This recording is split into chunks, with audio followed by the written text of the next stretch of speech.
మీరు ఊహించగలరా?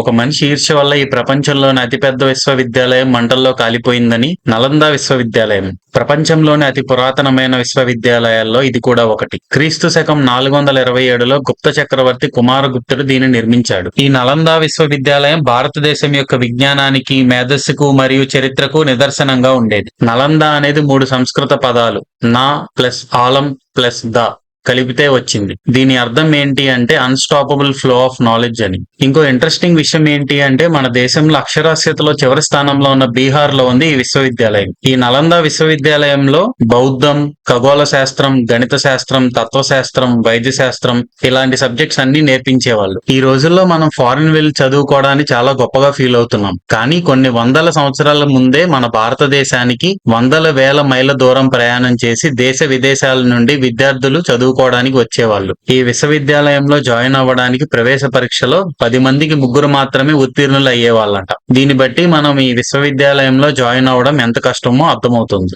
Hiuen Tsang అనే చైనీస్ చరిత్రకారుడు 7వ శతాబ్దంలో నలంద విశ్వవిద్యాలయానికి వచ్చారు. ఆయన తన పుస్తకంలో ఈ విధంగా రాసుకున్నాడు: నలంద విశ్వవిద్యాలయంలో 10,000 మంది విద్యార్థులు, 1500 మంది ఉపాధ్యాయులు ఉండేవారు అని. అలాగే ఇది ఒక రెసిడెన్షియల్ యూనివర్సిటీ అని కూడా ఆయన రాశారు.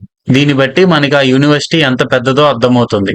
ఈ యూనివర్సిటీలో 300 లెక్చర్ హాల్స్ ఉండేవి. ఇందులో కూర్చోవడానికి రాతి బల్లలు, ల్యాబొరేటరీలు, మరెన్నో సైన్స్ ఫెసిలిటీస్ కూడా ఉండేవి.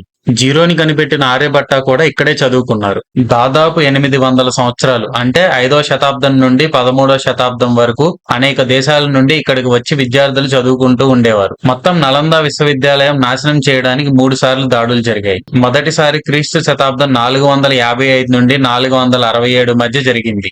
అప్పుడు హన్స్ ట్రైబ్ ని గుప్తరాజులు ఓడించి అక్కడి నుండి తరిమి కొట్టారు. నలంద విశ్వవిద్యాలయం మీద రెండోసారి 7వ శతాబ్దంలో గౌద రాజవంశానికి చెందిన శశాంకుడు అనే బెంగాల్ రాజు దాడి చేశాడు. అతన్ని అప్పుడు రాజుగా ఉన్న హర్షవర్ధనుడు ఓడించి తరిమేశాడు. ఇక మూడవసారి మామ్లుక్ డైనాసిటీకి చెందిన బక్తయార్ ఖిల్జీ అనే సైన్యాధిపతి 1193లో చేసిన దండయాత్రలో నలంద విశ్వవిద్యాలయం ధ్వంసమైపోయింది. ఈ బక్తయార్ ఖిల్జీ మామ్లుక్ డైనాసిటీని స్థాపించిన కుతుబుద్దీన్ ఐబక్ సైన్యాధికారిగా ఉండేవాడు. ఈ నలంద యూనివర్సిటీని బక్తయార్ ఖిల్జీ ధ్వంసం చేయడానికి కారణం ఏంటో తెలిస్తే మీరు ఆశ్చర్యపోతారు. ఒకసారి ఈ ఖిల్జీకి ఆ కాలంలో ప్రమాదకరమైన ఒక జబ్బు వస్తుంది.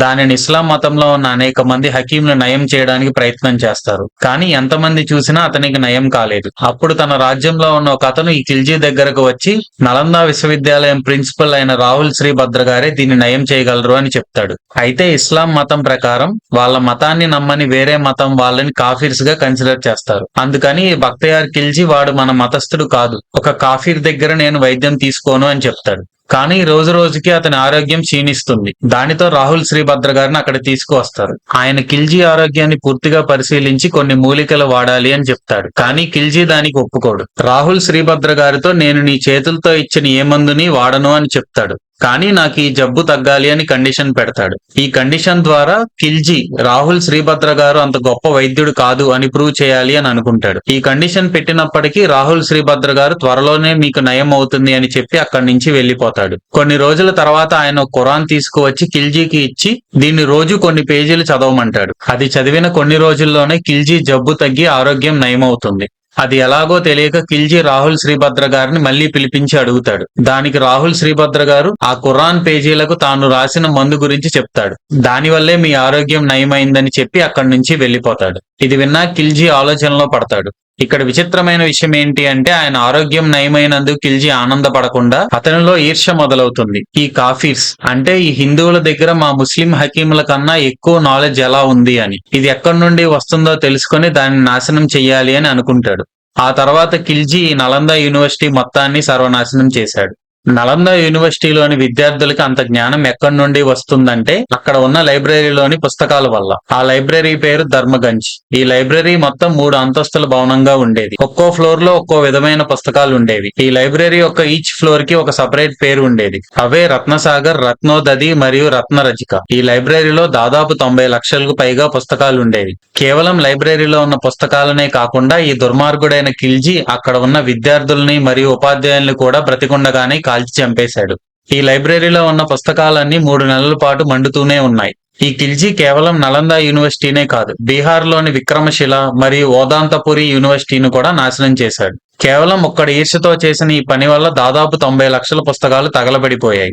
కొన్ని వేల సంవత్సరాలుగా ఉన్న మన పూర్వీకుల మేధాశక్తి, అద్భుత ఆవిష్కరణలు, మన చరిత్ర, ఆయుర్వేదం, గణితం ఇలా ఎన్నో విషయాలు మనకు అందుబాటులో లేకుండా పోయాయి. 2006లో అబ్దుల్ కలాం గారు మళ్లీ ఈ నలంద యూనివర్సిటీని పునఃప్రారంభించాలని ప్రపోజల్ పెట్టారు. 2010లో ఇండియన్ గవర్నమెంట్ మళ్లీ అక్కడ నలంద యూనివర్సిటీని కన్స్ట్రక్ట్ చేయడం ప్రారంభించింది. 2014లో కన్స్ట్రక్షన్ పూర్తయి ఈ విశ్వవిద్యాలయం ఓపెన్ అయ్యింది. ఇలా చెప్పుకుంటూ పోతే ఈ విశ్వవిద్యాలయం గురించి చాలా విషయాలు ఇంకా మిగిలే ఉంటాయి. ఈ లైబ్రరీ తగలబడిపోవడం వల్ల మనం ఎలాంటి ఆవిష్కరణలు కోల్పోయాము అన్న డీటెయిల్ వీడియో కావాలి అంటే పార్ట్ 2 అని కామెంట్ చేయండి.